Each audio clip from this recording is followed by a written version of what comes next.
বন্ধুগণ, তওবার কোনো বিকল্প নেই। এখানে একজন ব্যক্তিও হয়তো পাওয়া যাবে না, আমি জানি না, আমি আন্দাজে তো বলতে পারবো না, হয়তো একজন ব্যক্তিও পাওয়া যাবে না যার গুনাহ নেই। সবাই গুনাহ আছে। আমি নিজের ব্যাপারে নিশ্চিত হয়ে বলছি আমার গুনাহ আছে। সুতরাং আমাদেরকে আল্লাহ রাব্বুল আলামিনের কাছে তওবা করতে হবে। তওবা, সত্যিকার তওবা করতে হবে। আল্লাহ সুবহানাহু ওয়া তাআলা কোরআনে কারীমের সূরা নূরের ৩১ নম্বর আয়াতের মধ্যে বলেন, তুবু ইলাল্লাহি জামিআন আইয়ুহাল মুমিনুন, হে ঈমানদারগণ, তোমরা সবাই আল্লাহ রাব্বুল আলামিনের কাছে তওবা করো। আমাদেরকে নির্দেশ দেওয়া হচ্ছে, তওবা করা হচ্ছে আল্লাহর পক্ষ থেকে একটা নির্দেশ। আল্লাহ রাব্বুল আলামিন আমাদেরকে তওবা করতে নির্দেশ দিচ্ছেন।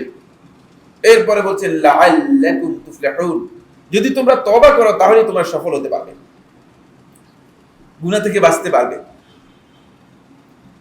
আমরা এই কথা আপনাদেরকে বলেছি যে এমন কোনো ব্যক্তি নেই যার কোনো গুনাহ নেই।